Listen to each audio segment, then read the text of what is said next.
Hello students, ज्ञान तृप्ति महाविद्यालय के इस यूट्यूब चैनल में आपका स्वागत है। और आज हम एक नया टॉपिक लेके आए हैं जिसका नाम है टीएस ऑफ टेस्टिस। तो सबसे पहले हम टीएस ऑफ टेस्टिस की स्ट्रक्चर के बारे में देखेंगे और उसके बारे में स्टडी करेंगे। तो सबसे पहले हम देखते हैं टीएस ऑफ टेस्टिस में टेस्टिस का जो डायग्राम होता है वो किस प्रकार होता है। वैसे तो देखो, टीएस ऑफ टेस्टिस वाला जो पार्ट है,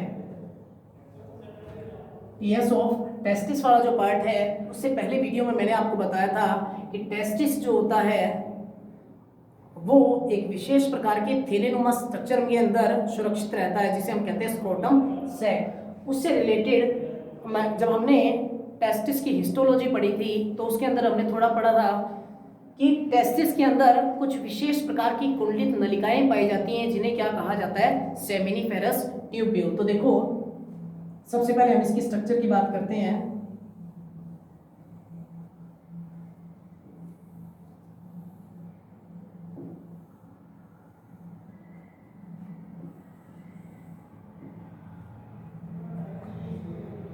ये है टेस्टिस के अंदर वाला पार्ट जिसके अंदर यहाँ पे कुछ विशेष प्रकार की सेल्स पाई जाती हैं। इन सेल्स को नाम दिया जाता है जर्मिनल एपिथेलियम सेल्स।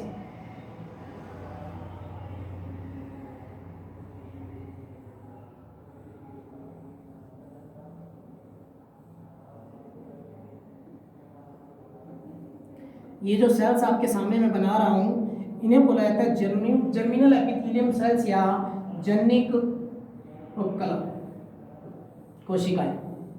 जनिक उपकला कोशिकाएं।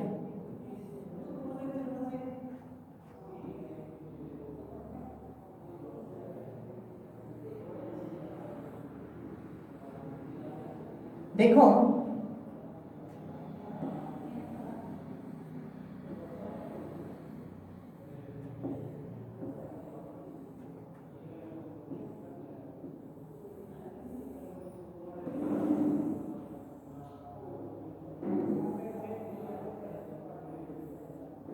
ये है टीएस ऑफ टेस्टिस का डायग्राम जिसके अंदर सबसे पहली जो सेल्स बनाई है मैंने, ये जो सेल्स आपको दिखाई दे रही हैं ये किस प्रकार की सेल्स हैं, जर्मिनल एपिथेलियम सेल्स। ये वो सेल्स हैं जिनसे स्पर्मेटोगोनिया या स्पर्मेटोगोनियम का निर्माण होता है। और ये जो है बाहर की तरफ आपको जो दिखाई दे रही है एक प्रकार की बेसमेंट मेम्ब्रेन। यहाँ पे कुछ विशेष प्रकार की ब्लड वेसल्स पाई जाती हैं। इसके अलावा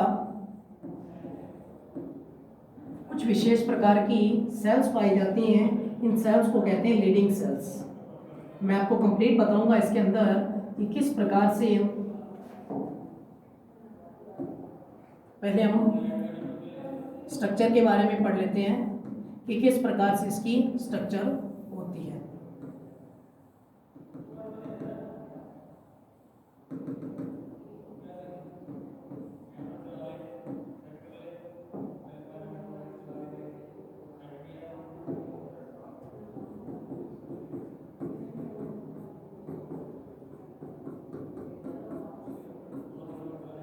ये जो मैं आपको लाइनिंग बना रहा हूं इस तरीके की, इन्हें बोला जाता है कनेक्टिव टिश्यू।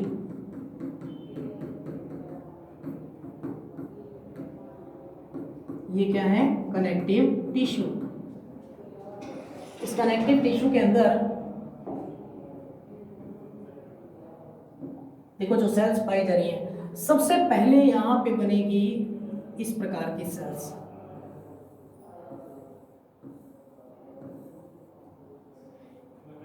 सभी में बना लेते हैं 1 बाय 1 इस प्रकार की सेल्स। इस सेल्स को बोला जाता है जर्मिनल एपिथेलियम की सेल्स जो होती है उनसे जो सबसे पहले प्राइमरी स्ट्रक्चर का जो निर्माण होता है वो है स्पर्मेटोगोनिया। स्पर्मेटोगोनिया। अब स्पर्मेटोगोनिया जो है वो आगे जाके बनाते हैं स्पर्मेटोसाइट, यहां पे क्या बनेंगे, स्पर्मेटोसाइट।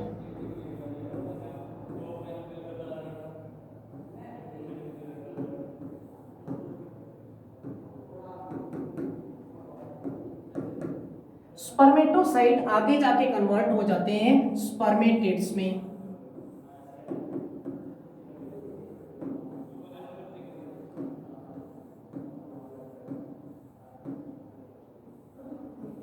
और जो स्पर्मेटिड्स होते हैं वो आगे जाके कन्वर्ट हो जाते हैं यहां पे किस रूप में, स्पर्मेटोजोआ के रूप में।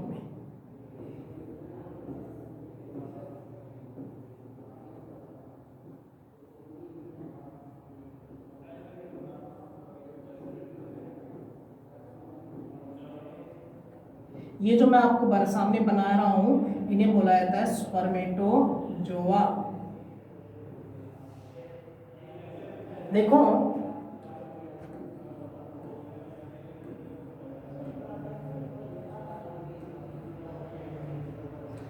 आपको इसको हम नॉमिनेट करते हैं। सबसे पहले ये जो है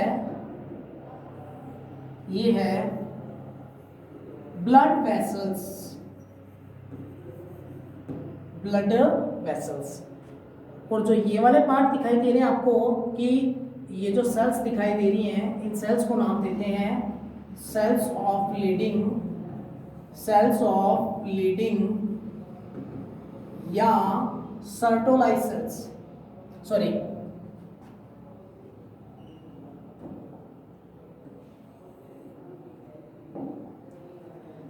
इन्हें हम क्या कहते हैं, सेल्स ऑफ लीडिंग।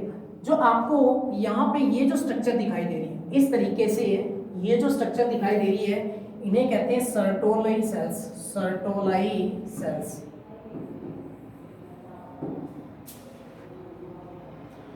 और यहाँ पे मैंने आपको बताया 1 बाय 1 ये जो है इसे नाम दिया जाता है यहाँ पे germinal epithelium, germinal epithelium.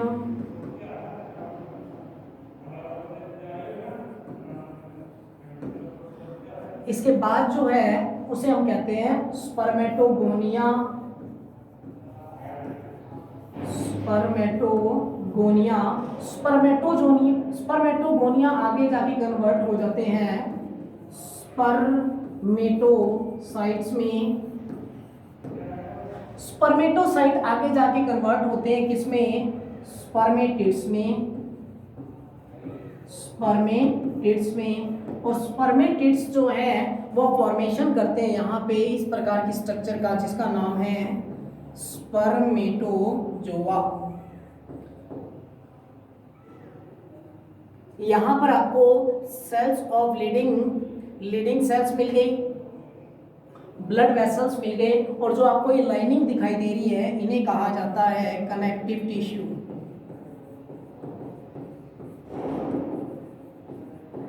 Connective tissue. देखो तो ये आपको टीएस ऑफ टेस्टिस यानी कि जैसे कि आपने पढ़ा था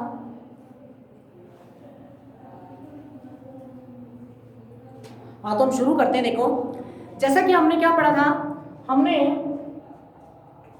हमने सबसे पहले इससे पहले वाले जो लेक्चर में हमने पढ़ा था कि जो टेस्टिस होता है, मानव में कितने जोड़े टेस्टिस पाए जाते हैं, 1 पेयर, एक जोड़ी टेस्टिस पाए जाते हैं। उन एक जोड़ी टेस्टिस के अंदर उनकी जब हम काट का अध्ययन करते हैं तो हम देखते हैं टेस्टिस के अंदर कुछ विशेष प्रकार की जटिल और कुंडलित रचनाएं पाई जाती हैं। इन रचनाओं को क्या कहा जाता है, सेमिनिफेरस ट्यूब्यूल। तो देखो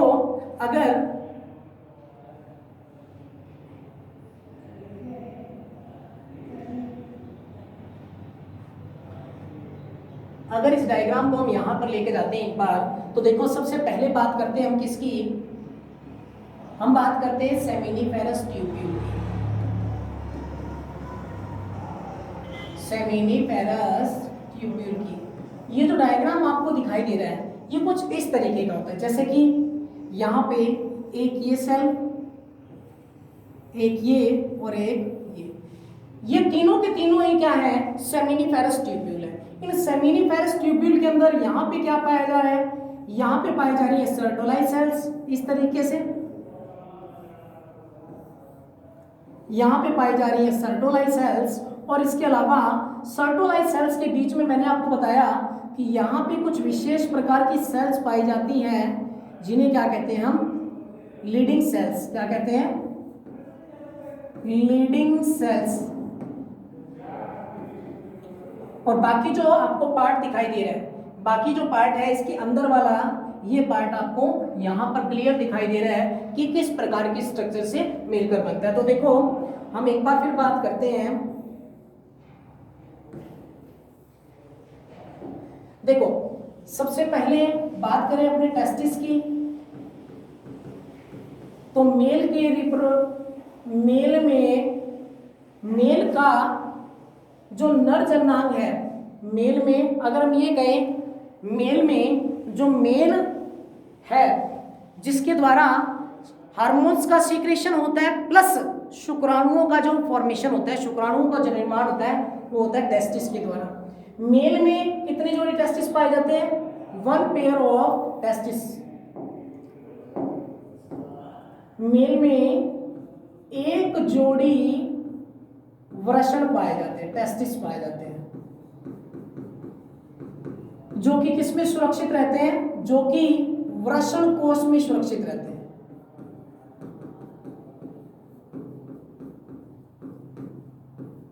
कहां पे पाए जाते हैं, एब्डोमिनल कैविटी से नीचे, एब्डोमिनल कैविटी से नीचे।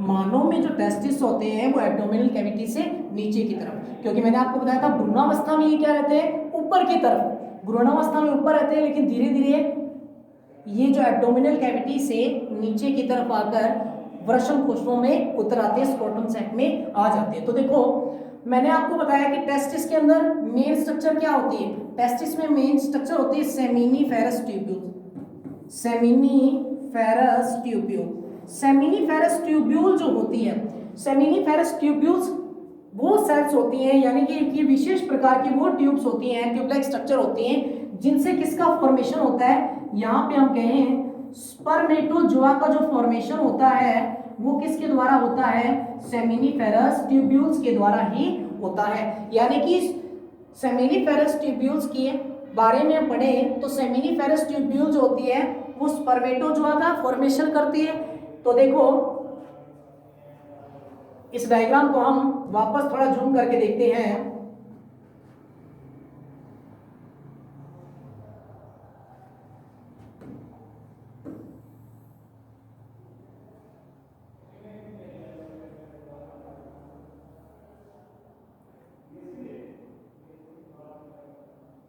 देखो इस डायग्राम को हमने जूम करके देखा है, जिसके अंदर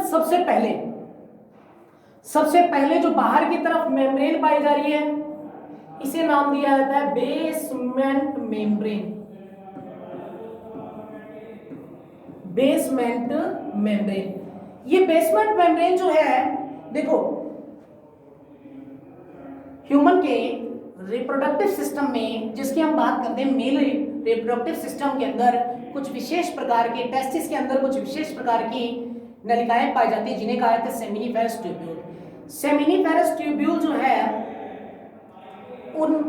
उसके अंदर हम ये स्ट्रक्चर देखते हैं तो हमें दिखता है बेसमेंट मेम्ब्रेन। अब देखो ये बेसमेंट मेम्ब्रेन है, यहाँ पे ये बेसमेंट मेम्ब्रेन है। बेसमेंट मेम्ब्रेन जो है उसके अंदर की तरह यहाँ पे कुछ हमें सेल्स दिखाई दे रही हैं जिन्हें नाम देते हैं हम, मैंने जैसे आपको बताया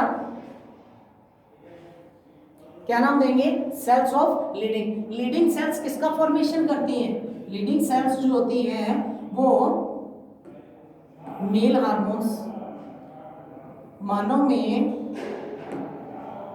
लीडिंग सेल्स जो होती हैं वो मेल हार्मोन सीक्रेट करती हैं, मेल हार्मोन सीक्रेट करती हैं जिनका नाम क्या है, टेस्टोस्टेरोन।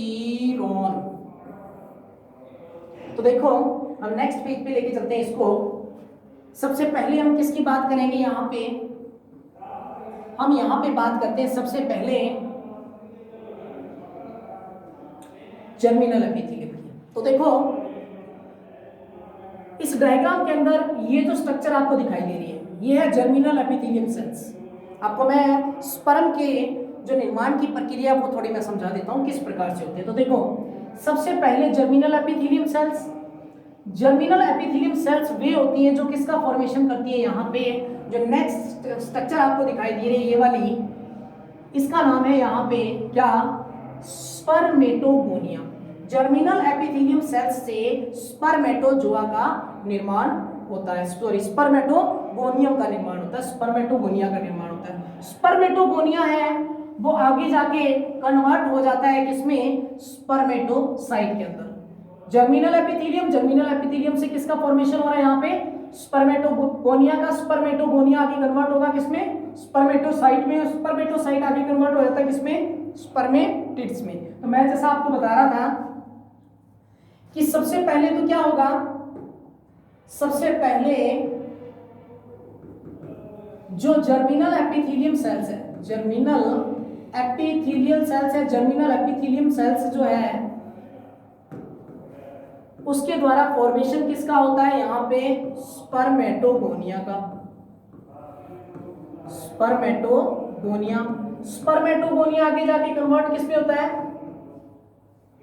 स्पर्मेटोसाइट में। स्पर्मेटोसाइट आगे जाके कन्वर्ट किसमें होगा, स्पर्मेटिड्स में। और जो स्पर्मेटिड्स है वो आगे जाके कन्वर्ट किसमें हो जाएगा, स्पर्मेटिड्स आगे जाके कन्वर्ट हो जाएगा स्पर्मेटोजोआ में। Okay, is that clear? ये आपको बात समझ आ गई होगी कि जर्मिनल एपिथेलियम सेल्स जो है वो सबसे पहले प्रोडक्शन करते हैं स्पर्मेटोगोआ का, सॉरी स्पर्मेटोगोनिया का। तो ये आपको मैं बाद में बताऊंगा क्या किस प्रकार से ये प्रोसेस है जिसके अंदर विभाजन होता है, अर्धसूत्री विभाजन की प्रोसेस होती है, उसमें किस प्रकार से बनेगा, तो ये नेक्स्ट टॉपिक में आएगा। लेकिन अभी के लिए आप सिर्फ इतना समझ लो कि जर्मिनल एपिथेलियम की सेल्स जो होती हैं, जनिक उपकला कोशिकाएं जो होती हैं, वो सबसे पहले स्पर्मेटोगोनिया का निर्माण करती है। स्पर्मेटोगोनिया से बनते हैं क्या, स्पर्मेटोसाइट। स्पर्मेटोसाइट से बनते हैं क्या, स्पर्मेटिड्स। और स्पर्मेटिड्स से क्या बनेंगे, स्पर्मेटोजोआ। अब ये जो स्पर्मेटोजोआ बनते हैं, ये जो स्पर्मेटोजोआ बनते हैं, इनको ये जो स्पर्मेटोजोआ बनेंगे, इन स्पर्मेटोजोआ को पोषण प्रदान करने वाली कुछ विशेष प्रकार की सेल्स पाई जाती है सेमिनिफेरस ट्यूब्यूल्स के बीच में। इन सेल्स को नाम देते हैं क्या, सर्टोलाई सेल्स। ये सेल्स आपको दिखाई दे रही है, ये वाली, ये जो सेल्स आपको दिखाई दे रही है, इस सेल्स को नाम देते हैं सर्टोलाई सेल्स। इस सेल्स को क्या नाम देते हैं हम, सर्टोलाई सेल्स। ये सर्टोली सेल्स क्या होती हैं, सर्टोली सेल्स, सर्टोली कोशिकाएं वे कोशिकाएं होती हैं जो मेल के रिप्रोडक्टिव सिस्टम में स्पर्मेटोजोआ को पोषण प्रदान करती हैं, उन्हें क्या कहा जाता है, सर्टोलाई सेल्स। तो देखो हम बात किसकी कर रहे हैं, हम बात कर रहे हैं यहां पे किसकी, सर्टोली सेल्स। दूसरी बात सेल्स कौन सी है, सर्टोली सेल्स। सर्टोली सेल्स क्या करती है, स्पर्मेटोजोआ को न्यूट्रिशन प्रदान करने का काम कौन करती है, न्यूट्रिएंट्स प्रोवाइड करवाने का काम कौन करता है, सर्टोलाई सेल्स। सर्टोलाई सेल्स का मेन फंक्शन क्या है, स्पर्मेटोजोआ को न्यूट्रिएंट्स प्रोवाइड कराना, शुक्राणुओं को जो पोषक पदार्थ हैं वो प्रदान करने का कार्य कौन करता है, सर्टोलाई सेल्स। देखो नेक्स्ट, सर्टोलाई सेल्स, हमने यहाँ पे ये चीज पढ़ ली। अब इसके बीच में आप देख रहे हो यहाँ पे ये कनेक्टिव टिश्यू है, ये जो आपको लंबे लंबे दिखाई दे रहे हैं, ये धागेनुमा स्ट्रक्चर जो है इस तरीके की, इसको बोला जाता है क्या, इनको बोला जाता है कनेक्टिव टिश्यू। कनेक्टिव टिश्यू और बेसमेंट मेम्ब्रेन के बीच में कुछ विशेष प्रकार की क्या पाई जाती है, एक तो ये जो है, इनको मैंने आपको बताया, इनको कहा जाता है यहाँ पे ब्लड वेसल्स। क्या कहा जाता है, ब्लड वेसल्स। और दूसरी जो ये सेल्स आपको दिखाई दे रही हैं, इनको कहा जाता है cells of Leydig, cells of Leydig. यानी कि यहाँ पे अगर हम बात करें जो लीडिंग सेल्स होती हैं, लीडिंग सेल्स जो होती हैं उनका मेन फंक्शन क्या है? लीडिंग सेल्स दो वर्क करती हैं। नंबर एक, यहाँ पे हम ये कहें लीडिंग सेल्स जो होती हैं वो सबसे पहले मेल हार्मोन सीक्रेट करती हैं। लीडिंग सेल्स क्या करती हैं? मेल हार्मोन का सीक्रेशन करती हैं, नर हार्मोन्स का सीक्रेशन करती हैं, जिनको क्या कहा जाता है? टेस्टोस्टेरोन।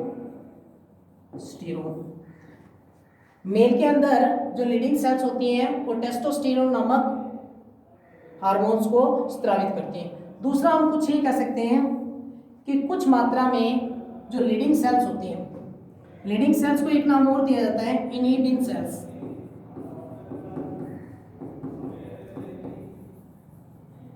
लीडिंग सेल्स को क्या नाम दिया जाता है? एक और नाम दिया जाता है जिसे हम क्या कहते हैं? Inhibin cells. अब देखो ये जो हार्मोन है टेस्टोस्टेरोन, इसे कहा जाता है एंड्रोजन हार्मोन।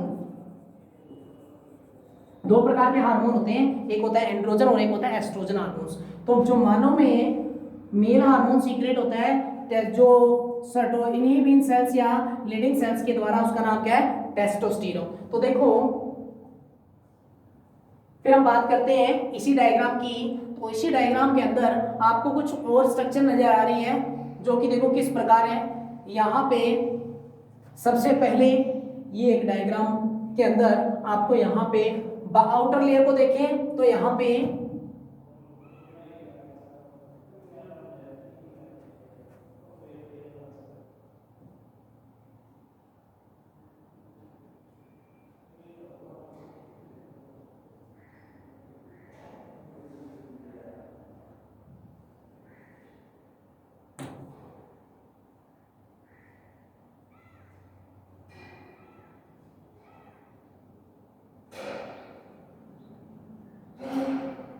देखो लीडिंग सेल्स का फंक्शन आपको पता लग गया, मेल हार्मोन सीक्रेट करना, जो कि किस रूप में है? टेस्टोस्टेरोन। ब्लड वेसल्स, यहाँ पे ब्लड वेसल्स पाई जाती हैं जो कि विशेष प्रकार से दिखाई दे रही है। स्पर्मेटोजोआ, स्पर्मेटोजोआ ये रही, ये न्यूट्रोटोलाइन सेल से क्या प्राप्त करती है? पोषण प्रदान करती है। कनेक्टिव टिश्यू जो है वो यहाँ पे क्या है?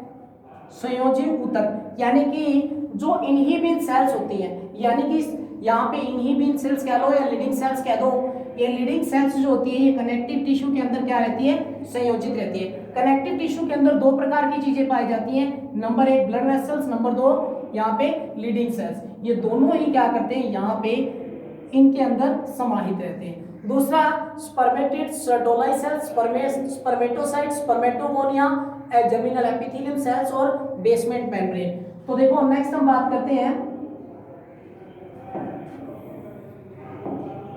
नेक्स्ट हम बात करते हैं hormones of testis. Hormones of testis, hormones of testis, testis के द्वारा हार्मोन्स का सीक्रेशन करना। हार्मोन्स ऑफ टेस्टिस, टेस्टिस के जो हार्मोन्स हैं अपने को पता है टेस्टिस के अंदर कौन सी सेल्स पाई जाती हैं?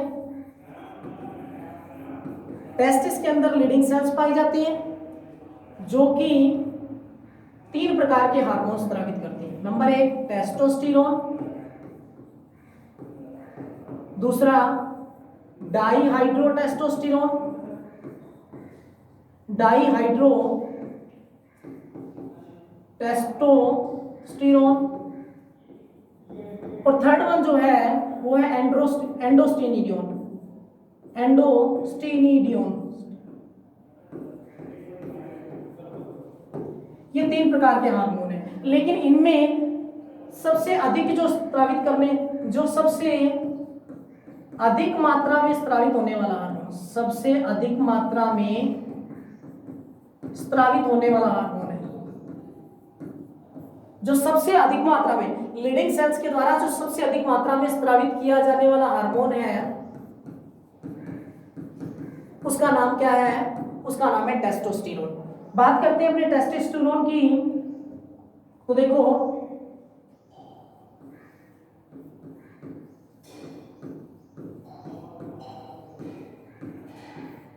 टेस्टोस्टेरोन की स्ट्रक्चर कुछ इस टाइप की होती है।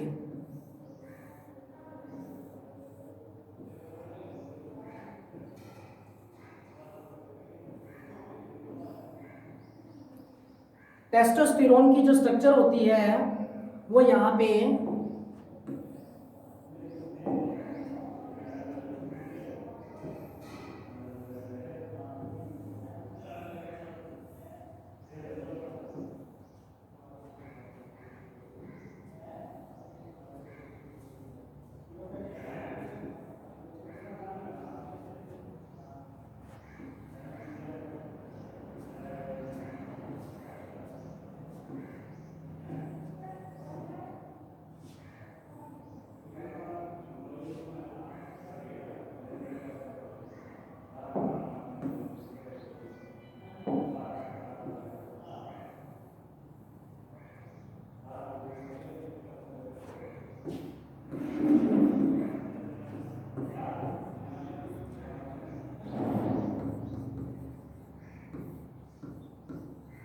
टेस्टोस्टेरोन की जो स्ट्रक्चर आपको मिलेगी वो कुछ इस तरह से मिलेगी कि यहाँ पे ये जो स्ट्रक्चर आपको दिखाई दे रही है, स्ट्रक्चर ऑफ टेस्टोस्टेरोन।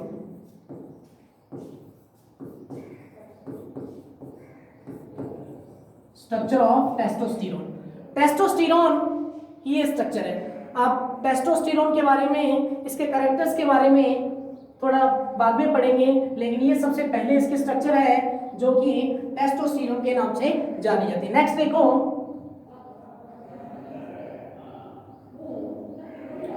हम बात करते हैं नेक्स्ट में कि टेस्टोस्टेरोन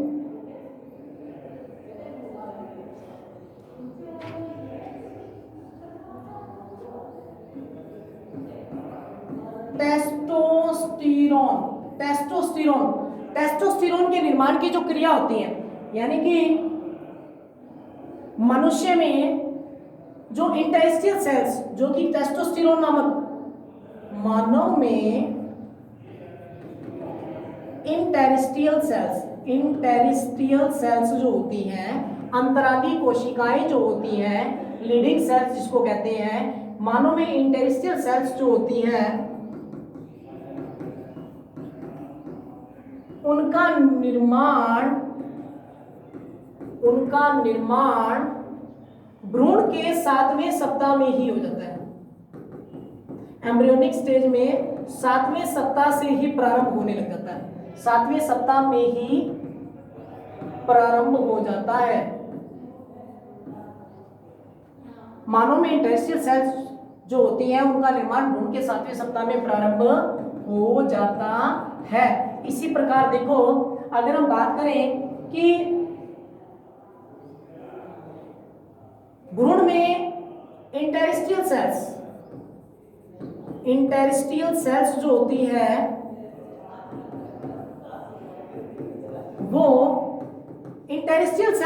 है वो भ्रूण के अंदर यहाँ पे ल्यूटिनाइजिंग, अगर हम बात करें कि किसके द्वारा स्रावित होती है, तो इंटेरिस्टियल सेल्स जो होती है वो भ्रूण में स्रावित होती है प्लेसेंटा के द्वारा। किसके द्वारा? प्लेसेंटा के द्वारा। अब देखो, ये प्लेसेंटा के द्वारा स्रावित हो रही है, लेकिन मैं आपको इसमें एक बात और बता दूं कि इंटेरिस्टियल सेल्स जो होती हैं यहाँ पे ये हार्मोन तो सीक्रेट करती हैं, इसके अलावा ये जो सेल्स होती हैं ये एक हार्मोन जो है ल्यूटिनाइजिंग हार्मोन, कौन सा हार्मोन? ल्यूटिनाइजिंग हार्मोन्स के नियंत्रण में क्या करती है? कार्य करती है। ल्यूटिनाइजिंग हार्मोन्स के नियंत्रण में कार्य करती है।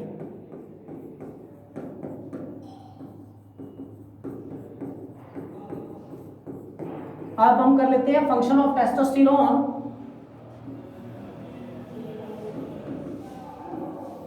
Function of testosterone, function of testosterone में सबसे पहला, टेस्टोस्टेरोन जो है वो एम्ब्रियोनिक स्टेज में भी काम करता है, और यानी कि भ्रूणावस्था और यौवनावस्था दोनों में काम करता है। तो अपने सबसे पहले बात करते हैं एम्ब्रियोनिक स्टेज में। एम्ब्रियोनिक स्टेज के अंदर भ्रूणावस्था में जो टेस्टोस्टेरोन हार्मोन है वो किस प्रकार से वर्क करता है, तो देखो, टेस्टोस्टेरोन एम्ब्रियोनिक स्टेज में वर्क करता है। जैसे कि मैंने आपको बताया कि टेस्टोस्टेरोन जो है वो यहाँ पे भ्रूण के 7वें सप्ताह में इसका निर्माण स्टार्ट होता है? भ्रूण के 7वें सप्ताह में। भ्रूण के 7वें सप्ताह में इसका निर्माण होने लगता है।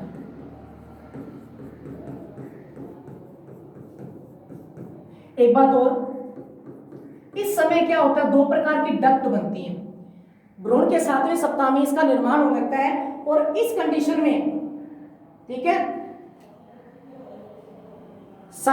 अब इस कंडीशन भ्रूण के 7वें सप्ताह में इसका निर्माण होता है, लेकिन मैं ये कहूं कि 7वें सप्ताह से पहले,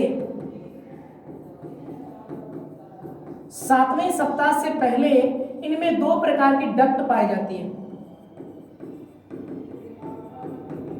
7वें सप्ताह से पहले इनमें कितने प्रकार की, दो प्रकार की डक्ट नलिका पाई जाती है, जिसको एक तो कहते हैं मुलेरियन, एक को हम कहते हैं वोल्फियन डक्ट, एक को हम क्या कहते हैं, वोल्फियन डक्ट या वोल्फियन नलिका, और दूसरे को हम कहते हैं मुलेरियन डक्ट या मुलेरियन नलिका। आपको एक बात बता दूं, वोल्फियन और मुलेरियन डक्ट दोनों का अलग अलग फंक्शन है। वोल्फियन डक्ट जो है उससे एपिडिडाइमिस, वोल्फियन डक्ट से एपिडिडाइमिस, मुलेरियन पार्ट से वेजाइना पार्ट, यानी कहने का मतलब है वोल्फियन डक्ट और मुलेरियन डक्ट जो है, वोल्फियन डक्ट जो है वो विशेष प्रकार से एपिडिडाइमिस हो गया, शुक्रवाहिनियां हो गया, और शुक्राशयों का जो परिवर्तन होता है, एपिडिडाइमिस, शुक्राशय, शुक्रवाहिनियां आदि का जो परिवर्तन होता है वो किससे होता है, वोल्फियन डक्ट से। इसी प्रकार मुलेरियन डक्ट की बात की जाए तो मुलेरियन डक्ट जो होती है उससे वेजाइना वाले पार्ट्स का जो फॉर्मेशन होता है वो कौन से डक्ट के द्वारा होगा, मुलेरियन डक्ट का। ये दोनों डक्ट आपस में यानी कि इंटरकनेक्ट होती है। ये समझ लो कि इंटरकनेक्ट का मतलब है कि यदि वोल्फियन डक्ट भ्रूण में से विलुप्त हो जाती है तो कौन से लक्षणों का विकास होता है मेल में, मुलेरियन डक्ट, यानी वोल्फियन डक्ट विलुप्त हो जाए तो मुलेरियन नलिका जो है वो विकसित होने लगती है और फीमेल के जो रिप्रोडक्टिव पार्ट है उनका निर्माण करने लगती है। जैसे कि हम बात करते हैं वेजाइना वाला पार्ट जो है, वेजाइना वाला पार्ट है, इसके अलावा गर्भाशय वाला पार्ट है, यूटेरस कैविटी जो है, या फिर अपने इसको ये भी कह सकते हैं फैलोपियन ट्यूब भी है। ये जो पार्ट है ये सब किसके द्वारा, मुलेरियन डक्ट के। यदि मुलेरियन डक्ट विलुप्त हो जाए तो वोल्फियन डक्ट अपना, वोल्फियन डक्ट के थ्रू एपिडिडाइमिस, शुक्राशय और शुक्रवाहिनियों का क्या होने लगता है, निर्माण। तो नेक्स्ट देखो हम बात करते हैं, ये तो थे कौन सी स्टेज के अंदर, ये थे हम बात कर रहे थे वो है एम्ब्रियोनिक स्टेज के अंदर। भ्रूणावस्था में जो टेस्टोस्टेरोन हार्मोन है वो क्या वर्क करता है, वो वर्क करता है कि जब कोई भी भ्रूण 7 सप्ताह का होता है तो हम जानते हैं उसके अंदर टेस्टोस्टेरोन नामक हार्मोन्स का स्रावन होने लगता है। लेकिन 7वें सप्ताह से पहले का जो भ्रूण होता है उसमें कुछ दो प्रकार की डक्ट्स पाई जाती है, एक वोल्फियन होती है और एक मुलेरियन डक्ट होती है। वोल्फियन डक्ट के विलुप्त होने से वेजाइना, यूटेरस और फैलोपियन ट्यूब का निर्माण होता है, जबकि मुलेरियन डक्ट के विलुप्त होने से एपिडिडाइमिस, शुक्राशय और शुक्रवाहिनियों का निर्माण होता है। सेकंड पार्ट जो अपनी बात कर रहे हैं वो है यौवनावस्था में, यौवनावस्था में टेस्टोस्टेरोन के कार्य, यौवनावस्था में टेस्टोस्टेरोन के कार्य, यौवनावस्था में टेस्टोस्टेरोन के कार्य जैसे कि द्वितीयक लैंगिक लक्षण जो होते हैं, द्वितीयक गौण लैंगिक लक्षण, द्वितीय गौण लैंगिक लक्षणों का जो विकास होता है वो कौन सी कंडीशन में होता है, यहाँ पे होता है यौवनावस्था में। सेकंड बात करें जैसे कि मानव में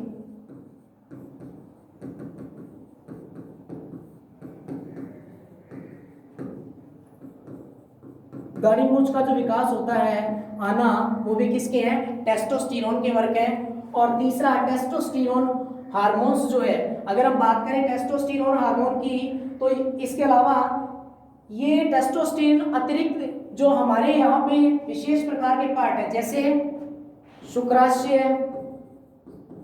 वृषण कोश, शुक्राशय, वृषण कोश, और इसके अलावा यहाँ पे सहायक जनन ग्रंथियां जो मैंने आपको मेल के रिप्रोडक्टिव सिस्टम में करवाई थी, सहायक जनन ग्रंथियों के विकास में भी क्या होता है, सहायक।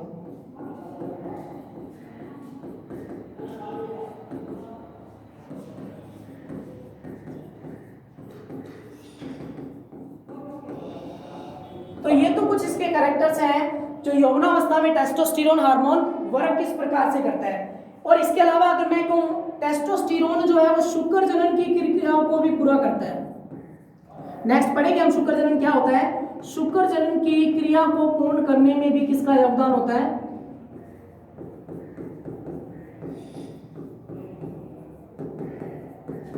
इसका योगदान होता है। मेन पॉइंट्स मैंने आप लिख दिए, बाकी पॉइंट्स कुछ जो है जैसे टेस्टोस्टेरोन मेटाबॉल उपापचय क्रियाओं को भी प्रभावित करता है, यानी यह उपापचयी क्रियाओं को भी क्या करेगा, प्रभावित करेगा।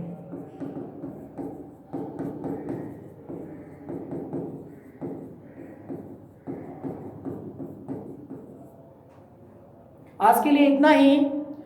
आई होप आपको समझ आया होगा। फिर भी मैं चाहता हूं कि अगर इस वीडियो में किसी भी प्रकार की कोई भी गलती होती है तो आप कमेंट बॉक्स में नीचे उसे जरूर बताएं, ताकि हम अपनी वीडियो क्वालिटी में अच्छे से अच्छा सुधार कर सकें। धन्यवाद।